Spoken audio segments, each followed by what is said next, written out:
అందరికీ నమస్కారం.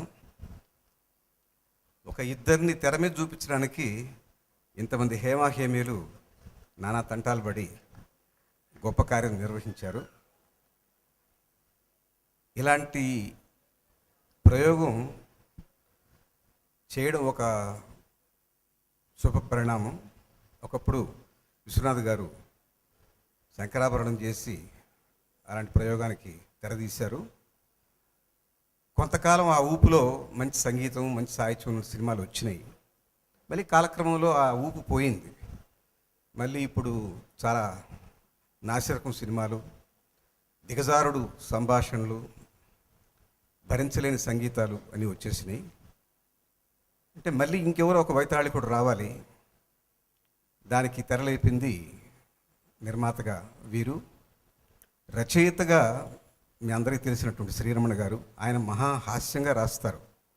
ఎందుకో ఈ మిథునం ఆయన రాసిన కథ నేను చదివినప్పుడు హాస్యం కన్నా కూడా ఆర్ద్రత, ఒక మమేకమైనటువంటి ఒక వృద్ధ దంపతుల జీవితం చాలా అద్భుతంగా రాశారు.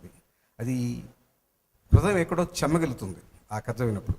శ్రీరమణ గారు హాస్యం కాకుండా ఇలా ఎందుకు రాశారా అని చెప్పి ఆశ్చర్యపోయాను. కానీ ఏది కానీ ఒక కళాకారుడి లేదా ఒక రచయిత వాళ్ళకున్నటువంటి పరమధ్యేయం ఏమిటంటే ఆ ప్రేక్షకుడు కానీ వీక్షకుడు కానీ హృదయంలో తడి కావాలి, తెప్పించాలి.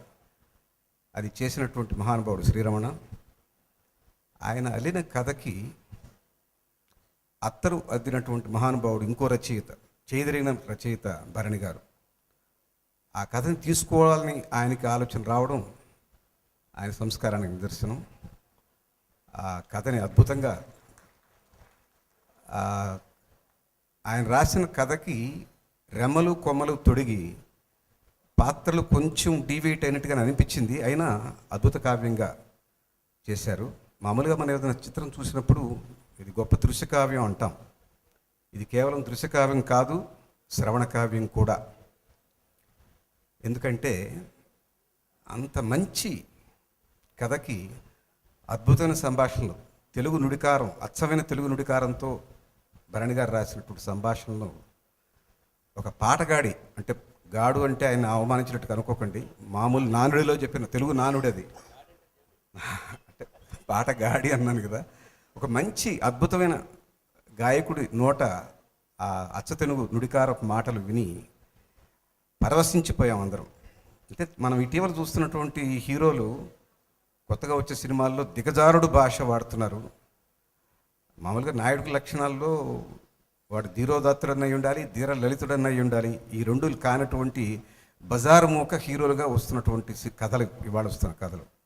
వాడు హీరోయిన్ బట్టి తను చేసుకుపోయి ఇల్లాలని ఏమే వసే అంటాడు, ఆవిడ కూడా ఏరా వరే అని అంటుంది.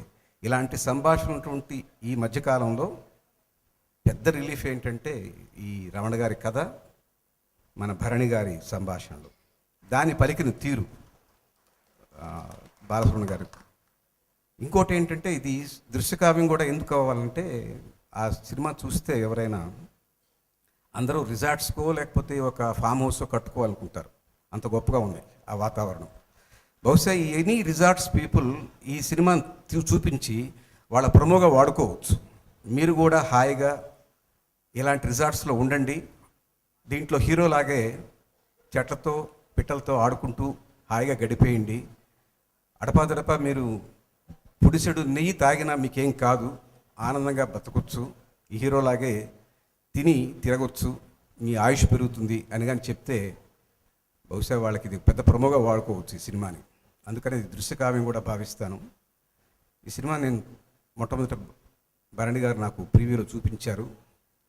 అది బాగా నచ్చి నా స్నేహితులు బాగా వయోవృద్ధులు, అంటే నేను కూడా వృద్ధుడినే, నాకన్నా ఎక్కువ వయసు ఉన్నటువంటి ఒక 30 మందిని సెలెక్ట్ చేసుకొని వాళ్ళకి సినిమా పంపించాను. టికెట్స్ కొన్నాను సార్. అంటే అనుకోవచ్చు ప్రీవ్యూ కాబోతుంది. ఆ తర్వాత నాకు అనిపించింది, అదే ఇప్పుడు చెప్పబోయే అంశం, ఇది కేవలం వయసు మళ్ళిన వాళ్ళే కాదు, వాళ్ళని వాళ్ళు ఆవిష్కరించుకోవడం కాదు, యువకులు కూడా చూస్తే మంచిది.